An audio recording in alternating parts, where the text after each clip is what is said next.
திருச்செந்தூர் முருகப்பெருமானின் ஆசியோடு எல்லோரும் நலமுடன் வாட நவகிரகங்களையும் பஞ்சபூதங்களையும் வணங்கி மற்றும் எனது குருநாதர் ஆஸ்ட்ரோ வாஸ்து சாம்ராட் திரு பரணி பாரதி ஐயா அவர்களின் பாதம் பணிந்து நண்பர்களுக்கு ஒரு புதிய ஜோதிட தகவல்.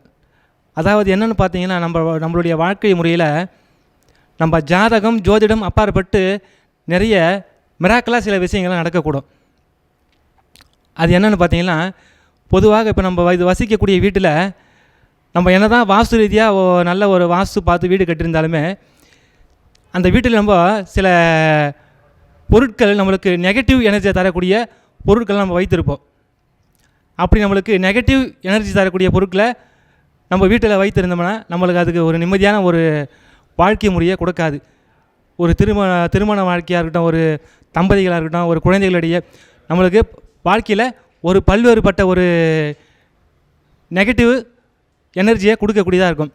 அப்படி எந்த பொருளும் நம்ம வீட்டில் வைத்திருக்கக்கூடாதுன்னு சொல்லிட்டு நான் சில இதெல்லாம் வந்து கரெக்ஷன் எடுத்திருக்கேன். அது என்னென்னு சொல்கிறேன், நீங்கள் நண்பர்கள் அதை நோட் பண்ணி வச்சுங்க. முதல்ல பார்த்தீங்கன்னா, உங்களுடைய எதிரி ஆகாதவங்க யாருன்னா இருந்தாங்கன்னா அவங்க ஏதாச்சும் உங்களுக்கு ஒரு கிஃப்ட் கொடுத்துருப்பாங்க. அது எந்த பொருளாக இருந்தாலும் சரி, அல்லது ஏற்கனவே உங்களுடைய நண்பர்களாக இருந்திருப்பாங்க. இப்போ தற்சமயம் அவங்களுக்கு உங்கள்கிட்ட சண்டையிட்டு ஆகாதவங்களாக இருப்பாங்க. அவங்க ஏதாச்சும் உங்களுக்கு முன்கூட்டியே கொடுத்த பொருள் ஏதாச்சும் நீங்கள் வீட்டில் வச்சுருந்தீங்கன்னா அந்த பொருட்களை வந்து நீங்கள் வீட்டில் வைத்திருக்கக்கூடாது. அதை வேறு ஒரு நபர்கள் கூட நீங்கள் கிஃப்டாக கொடுத்துடலாம்.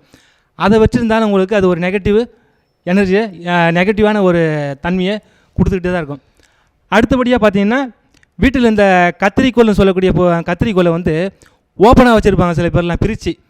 அந்த மாதிரி வச்சுருந்தோம்னா நம்ம வாழ்க்கையே வந்து ஒரு எப்பவும் கணவன் மனைவிக்குள்ளே ஒரு சண்டை வந்துகிட்டே இருக்கும். நம்ம எடுக்கக்கூடிய எந்த விஷயமா இருந்தாலும் அந்த விஷயத்தில் ஒரு தோல்வியை கூட துண்டிப்பு ஏற்பட்டுகிட்டே இருக்கும். அப்போ அந்த கத்திரிக்கோலை வந்து மூடிய நிலையில் தான் நம்ம வீட்டில் வைத்திருக்கணும் ஒழிய அந்த கத்திரிக்கோலை வந்து நம்ம ஓப்பனாக வைத்திருக்கக்கூடாது.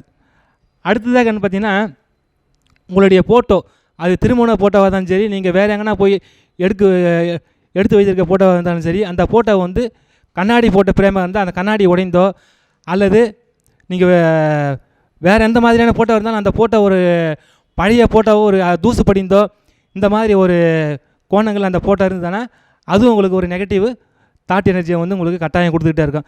அப்போ அந்த மாதிரி ஃபோட்டோ இருந்தால் கண்ணாடி உடைந்தால் கண்ணாடி புதுசாக மாற்றிக்கங்க. இல்லை பழைய ஃபோட்டோ இருந்தால் அதை தூக்கி எரிஞ்சிருங்க. வேறு ஏதாச்சும் புதுசாக கூட நீங்கள் போட்டு வீட்டில் வச்சுக்கலாம். சரிங்களா? அடுத்தபடியாக பார்த்தீங்கன்னா, உங்களுடைய இந்த பழைய துணிகள், கிழிந்த துணிகளை வந்து நீங்கள் வீட்டில் தயவு செஞ்சு வச்சுருக்காதீங்க. அப்படி வச்சுருந்தாலும் உங்களுக்கு ஒரு நோய் நொடிகளை அது கட்டாயம் கொடுத்துக்கிட்டே இருக்கும்.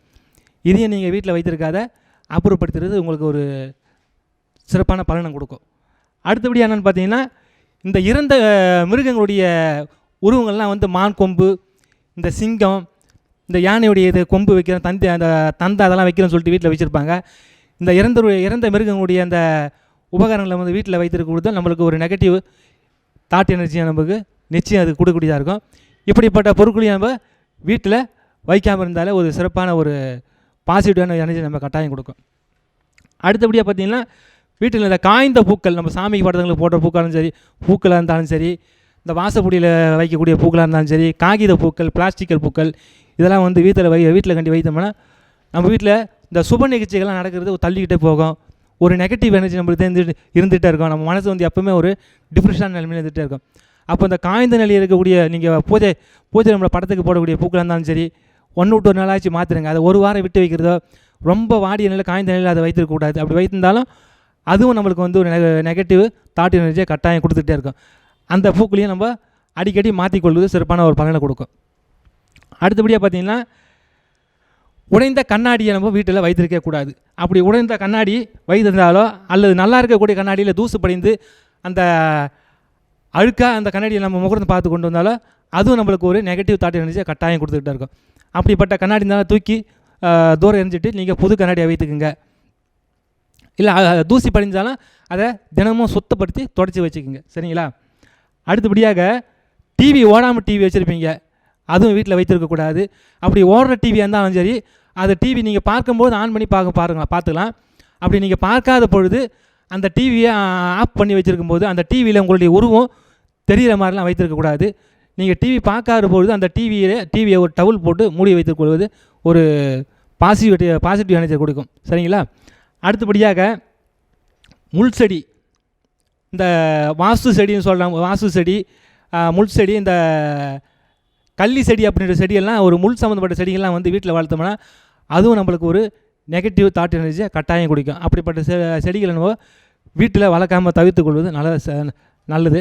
அடுத்தபடியாக பார்த்தீங்கன்னா, வீட்டில் நம்ம படுக்கை அறையில் வந்து இந்த அயன் பாக்ஸை வைத்திருந்தோம்னா நம்ம கணவன் மனைவிக்குள்ள ஒரு அந்யோன்யம் ஏற்படாமல் ஒரு அடிக்கடி மிஸ் அண்டர்ஸ்டாண்டிங் ஏற்பட்டு சண்டையிட்டுக் கொள்கிற சூழ்நிலை ஏற்படும். அப்போது அந்த படுக்கை அறையில் அயன் பாக்ஸை வந்து வைத்திருக்கக்கூடாது. அப்படி படுக்கை அறையில் வைத்திருந்தாலும் அந்த அயன் பாக்ஸை வந்து வெளியில் எங்கேயாச்சும் வேறு ரூமில் எடுத்து வைத்திருங்க, படுக்கை அறையில் மட்டும் அதை வைத்திருக்க வேண்டாம். சரிங்களா? அடுத்தபடியாக படுக்கை அறையில் வந்து கண்ணாடி பீரோவில் இந்த கண்ணாடி தெரிகிற மாதிரியோ ஷோகேஸில் கண்ணாடி தெரிகிற மாதிரியோ நீங்கள் படுத்திங்கன்னா உங்களுடைய உருவம் அதில் தெரிகிற போல் நீங்கள் அந்த படுக்கை அறையில் அந்த கண்ணாடி வைத்திருக்கக்கூடாது.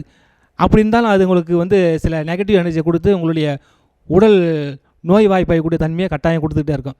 அப்படி இருந்தாலும் அதை தள்ளி வச்சுருங்க. அப்படி இருந்தாலும் அதை ஒரு ஸ்க்ரீன் போட்டு மூடக்கூடிய ஒரு இதுவாக செஞ்சு வச்சுக்கிங்க. சரிங்களா? அடுத்தபடியாக வந்து இந்த ஃபோட்டோலாம் வச்சுருப்பாங்க ஹாலில். ஃபோட்டோ வந்து ஒரு சோகமான ஃபோட்டோ, ஒரு சரியில்லாத ஃபோட்டோலாம் வச்சுருப்பாங்க. அதை வந்து அப்புறப்படுத்திட்டு ஒரு இயற்கை காட்சியான படங்கள், இந்த மாதிரி ஒரு பாசிட்டிவ் எனர்ஜியை கொடுக்கக்கூடிய படங்களாக நீங்கள் வைத்துக்குங்க. சரிங்களா? அடுத்தபடியாக வந்து வீட்டின் உள்ளே அடிக்கக்கூடிய அந்த வண்ண நிறம் வந்து பார்த்திங்கன்னா டார்க்கு சிவப்பாக வந்து தயவுசெய்து அடிச்சிடாதீங்க. அப்படி டார்க்கு சிவப்பு நிறமாக அடிச்சிங்கன்னா அதுவும் வந்து உங்களுக்கு ஒரு நெகட்டிவ் எதிர்மறையான ஒரு விளைவுகளை கட்டாயம் கொடுத்துரும். வேறு ஏதாச்சும் இந்த க்ரீன், லைட் க்ரீன், இந்த மாதிரி ஒரு பாச கலரு, இந்த மாதிரி கலரை வந்து அடிச்சுக்கோங்க. டார்க்கு சிவப்பு நிறத்தை வீட்டுக்குள்ளே அடிக்க வேண்டாம். சரிங்களா? அடுத்தபடியாக வீட்டில் வந்து அந்த வாடிய வகையில் இருக்கக்கூடிய செடிகளை வந்து வச்சுருக்காங்க. அது துளசி செடியாக இருந்தாலும் சரி, நீங்கள் வளர்க்கக்கூடிய வேறு விதமான பூ செடியாக இருந்தாலும் சரி, அந்த செடி வந்து வாடிய விதமாக இருந்தாலும் அதை எடுத்துகிட்டு வேறு செடி கூட நீங்கள் வாங்கி வளர்த்துக்குவாங்க. வாடிய விதமாக இருந்தாலும் அந்த வாடிய செடிகளை வந்து வீட்டு வைத்திருக்காதீங்க. சரிங்களா? அடுத்தபடியாக வந்து தேவையில்லாத பொருட்களை வந்து வீட்டில் போட்டு அடைப்பட்டு இருக்கிறது. அப்படி நம்ம அது ஹாலாக இருந்தாலும் சரி, எந்த ஒரு அறையாக இருந்தாலும் சரி, தேவையில்லாத பொருட்களை போட்டு அடைச்சி வச்சுருப்பாங்க. வீடே ஒரே குப்பை கூலமாக இருக்கும், ஒரே அடைப்பாக இருக்கும். இந்த மாதிரி வீட்டுக்குள்ளே தேவையில்லாத பொருட்கள்லாம் போட்டு அடைச்சிட்டு இருந்தோம்னா நம்ம மனசுக்குள்ளே தேவையில்லான அது ஒரு தேவையற்ற ஒரு நெகட்டிவ் எனர்ஜி நம்ம கொடுத்துட்டு இருக்கோம். மனசு எப்பவுமே ஒரு டிப்ரெஷனாகவே இருக்கும். அப்போது இந்த தேவையில்லாத பொருட்கள்லாம் வந்து அப்புறப்படுத்திட்டு வீடை வந்து ஒரு தேவையான ஒரு காலியாக வைத்துக்கோங்க. அப்படி வச்சுட்டிங்கன்னா உங்கள் மனசும் வீடை வந்து சுத்தமாக இருக்கும், உங்கள் மனசும் வந்து ஒரு நல்ல ஒரு சுபிட்சமாக இருக்கும். சரிங்களா? இப்போ நான் சொன்ன இந்த பொருட்கள்லாம் வந்து வீட்டில் இருந்தாலும் நீங்கள் அதை வந்து அப்புறப்படுத்திட்டு ஒரு சுத்தமாக வீட்டை வச்சுட்டிங்கன்னா நீங்கள் இதுவே வந்து வாழ்க்கையில் ஜெயிச்சிடலாம். எப்போயுமே வந்து ஜோதிடத்துக்கும் அப்பாற்பட்டு ஏதாச்சும் ஒரு மிராக்கல் எனர்ஜி வந்து கட்டாயம் நம்மளுக்கு ஏற்பட்டுருக்கு. இப்போ மருத்துவராண்டு போனால் கூட என்ன தான் நம்ம மருத்துவர் சொல்லுவார், உங்களுக்கு இந்த மருந்தெல்லாம் கொடுத்துருக்குங்க, இந்த இதுக்கு அப்பாற்பட்டு இறைவன் தான் காப்பாற்றணும் அப்படின்னு சொல்லுவார். அப்போது ஏதாவது ஒரு மெடிக்கல் ரீதியாக ஒரு மிராக்கல் எனர்ஜி ஏற்பட்டு நம்மளுக்கு எதை கொடிய நோயில் இருந்தால் கூட நம்மளுக்கு ஒரு காப்பாடக்கூடிய சூழ்நிலாம் வந்து மெடிக்கல் மிராக்கல்லாம் வந்து நடக்கும். அப்போ உங்களுக்கு இது வந்து நான் சொல்லக்கூடிய விஷயம் வந்து ஜோதிடத்துக்கு அப்பாற்பட்டு ஒரு மிராக்கலாக நடக்கக்கூடிய சில விஷயங்கள்.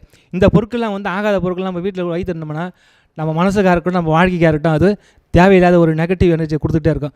அப்போ இந்த மாதிரி பொருட்கள்லாம் வந்து நம்ம வீட்டுக்குள்ளே வைத்திருக்கிறத தவிர்த்துமானா வந்து ஒரு 90% வந்து வாழ்க்கையில் நம்ம ஜெயிச்சிடலாம். சரிங்களா? வாழ்க வளமுடன். ஓம் சரவண பவ. நன்றி, வணக்கம்.